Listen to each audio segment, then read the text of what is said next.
Hello friends, how are you to welcome to group study classes class 9 physics chapter 2 force and law of motion का part first लिया हूँ। इसमें मैं full video बना रहा हूँ, पूरा टॉपिक ऐड है इस वीडियो में जो कि आप देखेंगे। तो सबसे पहले मैं स्टार्ट करता हूँ।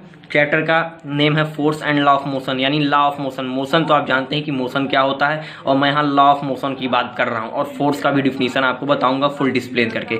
तो पहले मैं आपको बता देता हूँ मोशन क्या है। Motion when a body change it position with the time with respect to observer is called motion. अगर मोशन की आपको टॉपिक और चैप्टर भी है, मोशन क्लास 9 में फर्स्ट चैप्टर है, तो उसमें आप जाके वीडियो में देख सकते हैं कि मोशन का पूरा डिस्क्राइब किया गया है। अब मैं यहाँ फोर्स को बताता हूँ। जो नेम फर्स्ट है फोर्स, अ पुश और pull of an object is called force. Force का मतलब है फोर्स, किसी भी बॉडी पे आप एक्सटर्नल फोर्स लगा रहे हैं, पुश कर रहे हैं, पुल कर रहे हैं। पुश धक्का देना, पुल मीन्स खींचना, जो भी होता हो। पुश और pull of an object is called force. अब मैं बताता हूँ इफेक्ट ऑफ फोर्स। मैं जब पढ़ रहा था तो इफेक्ट ऑफ फोर्स आया था हमारे पेपर में S7 में। इसकी 5 पॉइंट्स लिखना था, तो मैंने इंपॉर्टेंट समझ के ये 5 पॉइंट्स लिख दिए हैं। तो effects of force, a force can move at stationary body. Force होता है कि आप किसी भी अनदर ऑब्जेक्ट पे स्टेर अलग से स्ट्रैक्ट फोर्स लगाएं, स्ट्रैक्ट उस पे ऑब्जेक्ट के लिए पुश करें, पुल करें, उसी को ही ये फर्स्ट बताता है। Second, a force can stop a moving body. Force can stop a moving body.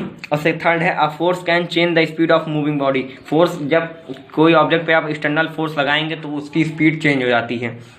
और fourth, a force can change the direction of moving body. और पुश करने से भी किसी ऑब्जेक्ट का डायरेक्शन भी चेंज हो जाता है। और fifth, a force can change the shape and size of the body.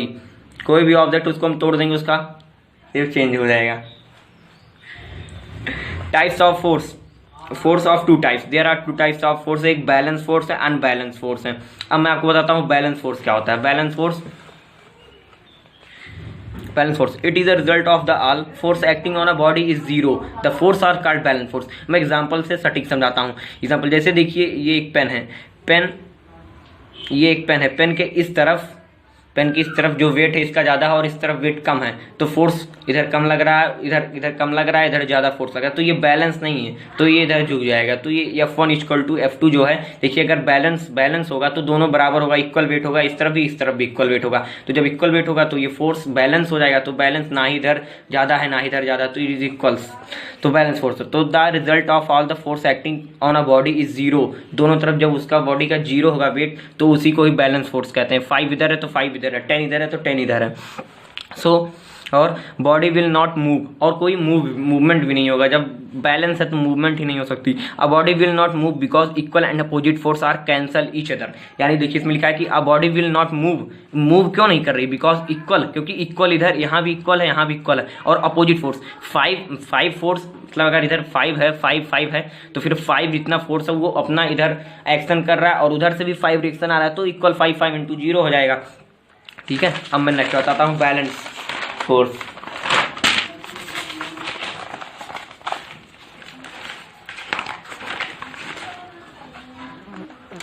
Unbalance force क्या है? Unbalance force, it is the result of the resultants of all force acting on a body is not zero, the force are called unbalance force. Not zero because क्योंकि इधर 4 उधर 5 है, इधर 5 है, उधर 8 है, उधर 10 है, तो फोर्स कहीं ना कहीं ज्यादा है, इस तरफ ज्यादा या तो उस तरफ ज्यादा। जैसे F1 यहाँ लिएगा F2, यानी F1 F2 के इक्वल नहीं है और F2 F1 के इक्वल नहीं है। इधर देखिए F1 है जो F2 ग्रेटर देन है उसके। ठीक है, तो a body when unbalance force act on a body then produce a change in its state. देखिए ये पेन जो है, पेन की इस तरफ वेट ज़्यादा है और इस तरफ वेट कम है, इस तरफ वेट, तो ये F2 इसको मान लीजिए, F1 इसको मान लीजिए। जब F2 तो ये इधर ज़्यादा है वेट, तो इधर ये झुक जाएगा, तो इसको इक्वल है। और ये मूव इसलिए कर रहा है क्योंकि वेट ज़्यादा है।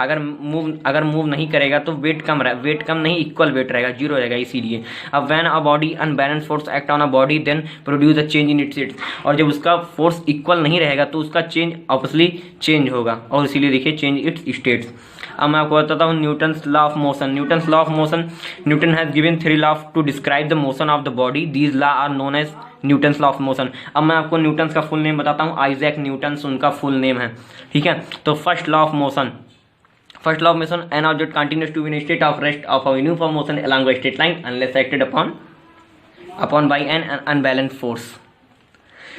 N object continues to be in state, कोई भी object continues to be rest में रह रहा है। रेस्ट क्या है? When a body does not change it position with the time with respect to observer. Rest की डिफिनेशन है ये, when a body does not change it position with the time with respect to observer. मैंने motion के chapter में second topic में ही बताया था। और of uniform motion, uniform motion भी क्या है मैंने बताया था, along straight line unless acted upon by an unbalanced force.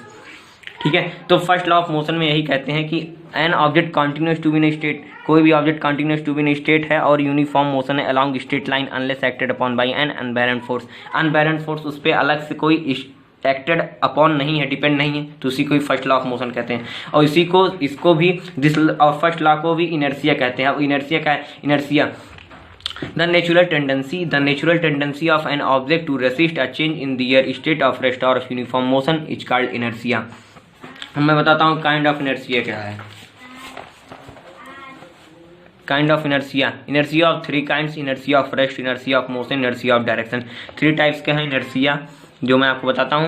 Inertia of rest है, it is a body is at rest then it will content to remain at rest unless an external force apply. देखिए rest मतलब कि rest में no कोई movement, कोई भी movement नहीं हो रहा है, तो it is a body at rest. अगर कोई भी बॉडी रेस्ट में then it will content to remain, कुछ रोड छोड़ रहा है at rest unless an external force. जब तक उस पर एक्सटर्नल फोर्स नहीं लगेगा तब तक वो मोशन में बॉडी नहीं आएगी, तो इनर्शिया ऑफ रेस्ट है। जैसे example, we are sitting in a moving bus, the driver apply a brake for stop the bus we fall upward direction.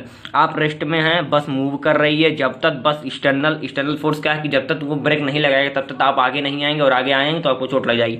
तो जो we are sitting a moving bus, जो उसमें external force लग रहा है उसी को, पहले आप रेस्ट में है, जब एक्सटर्नल फोर्स लगा तो आप मोशन में आ गए, यानी मोशन में आगे। तो किसकी वजह से? एक्सटर्नल फोर्स की वजह से आगे, इसीलिए इनर्शिया ऑफ रेस्ट इसी को कहते हैं। इनर्शिया ऑफ मोशन क्या है? It is a body is motion, then it will continue to move at the same speed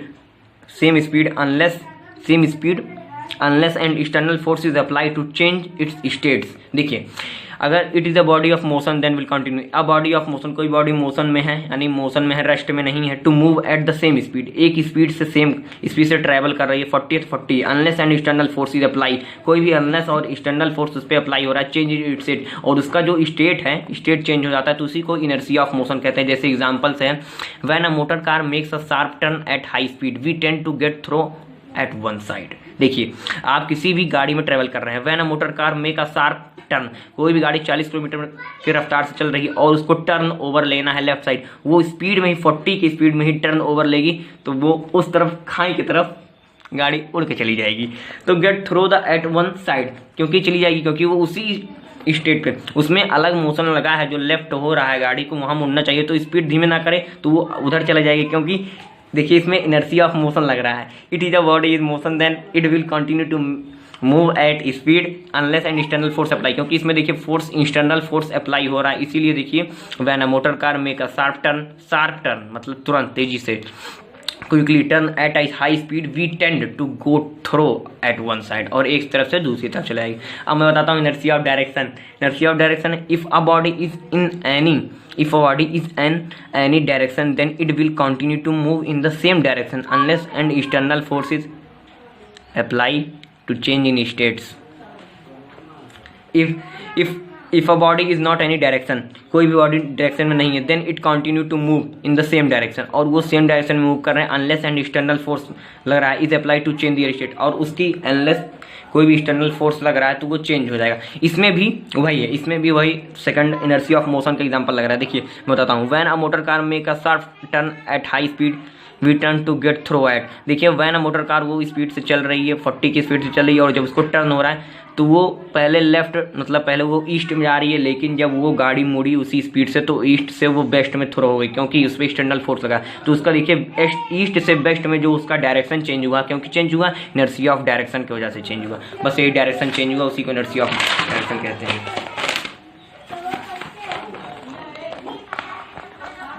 I know, one side से उस साइड, ठीक है। तो अब मैं बताता हूँ example of Newton first law. मैंने example of Newton first law नहीं बताया। Example of Newton first law है, example of Newton first law में देखिए, example of inertia of rest, only the, मैं एग्जाम्पल बता रहा हूँ, only the carrom coin at the bottom of a pile is remove when fast moving carrom coins it hits it. देखिए only the carom coin at the bottom of pile is removed when fast moving carom coin hits। Because देखिए अगर आप carrom खेल रहे हैं और carrom का जो कॉइन होता है जिसको उसमें गड्ढे में डालना रहता है, तो क्या कहते हैं यहाँ से जब हिट करते हैं तो आप एक्सटर्नल ऑब्जेक्ट उधर रहता है और हिट करते तो इस एक्सटर्नल से और जो भी टच में उसके कॉइन्स रहेंगे वो भी उस थ्रो में उसके अंदर चले जाएंगे। तो जो एक्सटर्नल फोर्स है वो देखिए बाकी रेस्ट में उसी रेस्ट की वजह से एक्सटर्नल फोर्स जो लग रहा है जो अलग कॉइन्स थ्रो में चल रहा है उसी को ही example of inertia of rest कहते हैं। मैं बताता हूँ example of inertia of motion. When the bus motion, the driver take brake and bus will stop. Them my body goes from direction। देखिए when the bus is motion, कोई भी बस motion में यानी ट्रेवल कर रही है, चल रही है, driver take brake and bus will stop. Driver ने टेक ब्रेक लिया और बस क्या हुई stop. Then my body goes from direction. Left side बैठ के कितने लोग राइट साइड में चले जाते हैं। वही इनर्शिया ऑफ मोशन यहाँ दिखाया गया है क्योंकि मोशन में है और फिर एकाएक रेस्ट हो गई कौन, बस। Example of inertia of direction. When a car goes straight path when it turn the body oppose another direction due to the inertia of the direction। Same वही है। When a car goes straight path when the turn the body oppose another direction due to inertia of direction। कोई भी car goes एक straight path में चल रही है, सीधे रास्ते पे चल रही है। The body oppose another direction, और उसकी बॉडी का जो एक्सटर्नल फोर्स है उसने लेफ्ट लिया, अनदर अपोज डायरेक्शन में चेंज हुआ to the inertia of direction, इसी को कहते हैं। अब मैं आपको बताता हूँ Newton second law. Newton second law of motion. Applied force of an object is directly proportional to the change in momentum in per unit time. Applied force of an object, कोई भी ऑब्जेक्ट है उस पर applied force हो रहा है, is directly proportional. कोई भी ऑब्जेक्ट पे डायरेक्टली अनदर ऑब्जेक्ट पे, कोई भी ऑब्जेक्ट पे एक्सटर्नल फोर्स लग रहा है, अप्लाई हो रहा है और उसका डायरेक्टली अप्लाई हो रहा है और उसका मोमेंटम जो है चेंज हो रहा है कितने पर यूनिट टाइम पे, उसी को ही Newton second law of motion कहते हैं। F is directly proportional delta upon T. F is directly proportional M V minus M U. M momentum है और वी इनिशियल वेलोसिटी और U final velocity upon T है। फिर यहाँ directly proportional to M V minus U upon T. फिर यहाँ point पर जो M V A equal to acceleration equal to V minus U upon T. फिर F equal to K kilometre, M A momentum, K equal to 1 और F equal to M A momentum A. So आपको समझ आएगा। Unit of force है unit of mass into units of acceleration. SI unit newton denoted by N. Notes according to Newton second law of motion F is directly proportional 1 upon T, यानी 1 के equal to 1 है। अब मैं आपको example और बताता हूँ। While catching fast moving a ball, a fielder in a ground gradually pulls his hands backwards with moving ball. The fielder increase the time during which high velocity of moving ball decrease to 0। आप बताता हूँ कि देखिए जो second law of motion है इसमें है कि जो fielder while catching fast moving a ball, कोई भी फास्ट मूविंग बॉल आ रही है किस तरफ, फील्डर की तरफ जो फील्डिंग कर रहा है। अब फील्डर इन अ ग्राउंड ग्रेजुअली, और वो पुल, और वो ग्राउंड की तरफ खड़ा है, और उसने पुल हिज हैंड बैकवर्ड, और वो अपने हाथ को पीछे क्यों करता है, with moving a ball the fielder, और हाथ को बॉल को हाथ में लिए हुए भी मूविंग करता है। Increase the time during which high velocity, और उस टाइम वेलोसिटी उसकी हाई रहती है और मूविंग बॉल डिक्रीज टू 0, और बॉल की जो वेलोसिटी होती है वो 0 हो जाती है। क्यों पीछे करता, ताकि उसको चोट ना लगे, और चोट लगने के कारण क्यों चोट नहीं लगती, क्योंकि वो बॉल जिस मूविंग स्पीड से वेलोसिटी से आ रही थी, जिस मूविंग स्पीड से वेलोसिटी से बॉल आ रही थी, उस वेलोसिटी की उसने 0 कर दिया, क्योंकि उसने बॉल को ही उसी की डायरेक्शन में मूव किया है, और इसी वजह से उसकी जो बॉल की वेलोसिटी है वो 0 हो जाती है, किसके, उसके हैंड के मूवमेंट की वजह से। तो इसीलिए इसे second equation of motion, second law of motion कहते हैं। सबसे बेस्ट एग्जांपल है Newton third law of motion. Whenever one body exert a force on other body, the second body exert an equal and opposite force on the first body। सबसे सटीक example है, आप ball खेलते हैं, अगर आप, मैं पहले एक्शन रिएक्शन बताता हूँ। इसमें एक्शन रिएक्शन क्या है, when body change it position, कोई भी एक्शन रिएक्शन, एक्शन रिएक्शन क्या होता है, डेली लाइफ में आप एक्शन रिएक्शन करते हैं, यानी fight. The force exerted by the first body all the second body is known an action. Reaction क्या होता है, the force exerted by the second body on the first body. आप अपने फ्रेंड को एक थप्पड़ मार दिए, आपका फ्रेंड भी एक थप्पड़ मार दिया, आपने क्या किया, आपने फ्रेंड को एक थप्पड़ मारा, क्या किया, एक्शन किया, और फिर आपके फ्रेंड ने अपने फ्रेंड को जिसको आपने थप्पड़ मारा उसने फिर रिएक्शन कर दिया, क्या किया, उसने भी एक थप्पड़ मार दिया।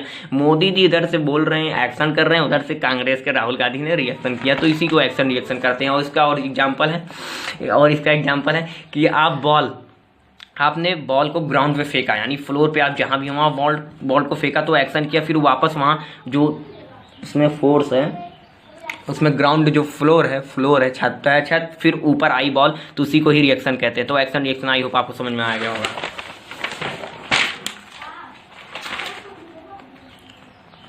To every action there is an equal and opposite reaction. अब मैं बताता हूँ क्यों फेंकने से बॉल ऊपर मतलब उतने ही आती है। क्यों आती है? क्योंकि to every action there is an equal, जो आप एक्शन करते हैं इक्वल ही रिएक्शन क्यों आता है?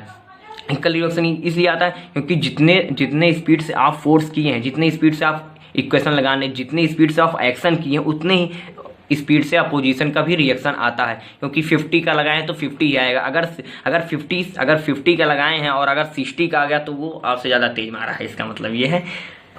ठीक है, तो to every action there is an equal and opposite reaction. अब मैं आपको बताता हूँ मोमेंटम क्या है। मोमेंट लास्ट टॉपिक है momentum. Momentum is the product of mass into velocity, P equal to mv। Momentum को कहते हैं प्रोडक्ट किसका है? मास इनटू वेलोसिटी। मास यानी वेट, मास एंड वेलोसिटी। फिर अब मैं बताता हूँ conversion of momentum. According to law of conversion of momentum, when two or more body act upon one another, their total momentum remains constant or conserved.